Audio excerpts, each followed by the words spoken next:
Deux Chroniques, chapitre 24. Joas avait 7 ans lorsqu'il devint roi, et il régna 40 ans à Jérusalem. Sa mère s'appelait Tsibja, de Beer-Shéba. Joas fit ce qui est droit aux yeux de l'Éternel pendant toute la vie du sacrificateur Jéhojada. Jéhojada prit pour Joas 2 femmes, et Joas engendra des fils et des filles. Après cela, Joas eut la pensée de réparer la maison de l'Éternel. Il assembla les sacrificateurs et les Lévites, et leur dit, « Allez par les villes de Juda, et vous recueillerez dans tout Israël de l'argent, chaque année, pour réparer la maison de votre Dieu. Et mettez à cette affaire de l'empressement. » Mais les Lévites ne se hâtèrent point.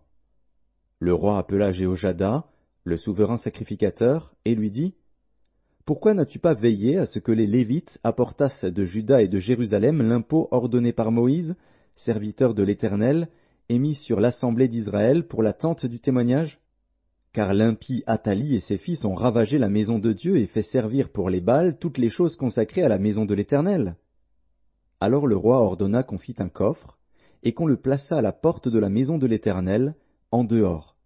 Et l'on publia dans Juda et dans Jérusalem qu'on apporta à l'Éternel l'impôt mis par Moïse, serviteur de l'Éternel, sur Israël dans le désert.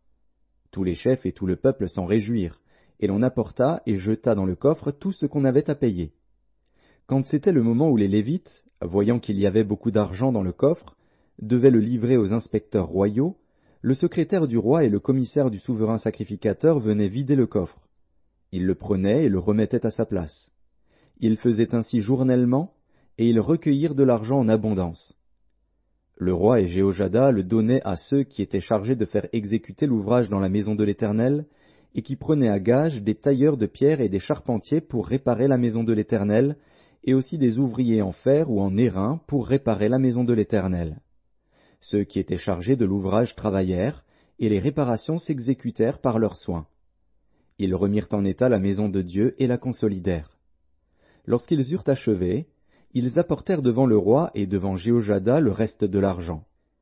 Et l'on en fit des ustensiles pour la maison de l'Éternel, des ustensiles pour le service et pour les holocaustes, des coupes, et d'autres ustensiles d'or et d'argent.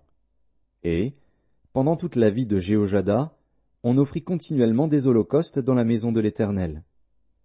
Jéhojada mourut, âgé et rassasié de jours. Il avait à sa mort 130 ans. On l'enterra dans la ville de David avec les rois, parce qu'il avait fait du bien en Israël, et à l'égard de Dieu et à l'égard de sa maison.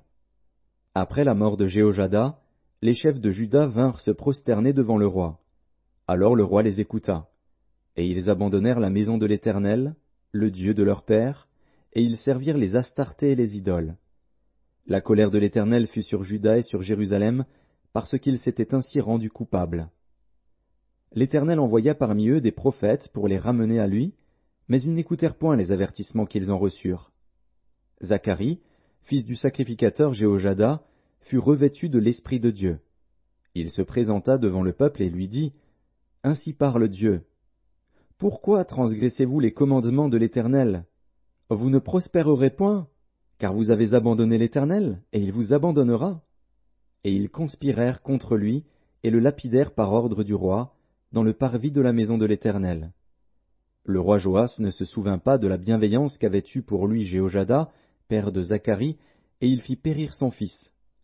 Zacharie dit en mourant, « Que l'Éternel voie, et qu'il fasse justice. » Quand l'année fut révolue, l'armée des Syriens monta contre Joas, et vint en Juda et à Jérusalem. Ils tuèrent parmi le peuple tous les chefs du peuple, et ils envoyèrent au roi de Damas tout leur butin. L'armée des Syriens arriva avec un petit nombre d'hommes. Et cependant l'Éternel livra entre leurs mains une armée très considérable, parce qu'ils avaient abandonné l'Éternel, le Dieu de leur père. Et les Syriens firent justice de Joas. Lorsqu'ils se furent éloignés de lui, après l'avoir laissé dans de grandes souffrances, ses serviteurs conspirèrent contre lui à cause du sang des fils du sacrificateur Jéhojada. Ils le tuèrent sur son lit, et il mourut. On l'enterra dans la ville de David, mais on ne l'enterra pas dans les sépulcres des rois. Voici ceux qui conspirèrent contre lui, Zabad, fils de Shiméat, femme ammonite, et Josabad, fils de Shimrith, femme moabite. Pour ce qui concerne ses fils, le grand nombre de prophéties dont il fut l'objet, et les réparations faites à la maison de Dieu, cela est écrit dans les mémoires sur le livre des rois. Amatzia, son fils, régna à sa place.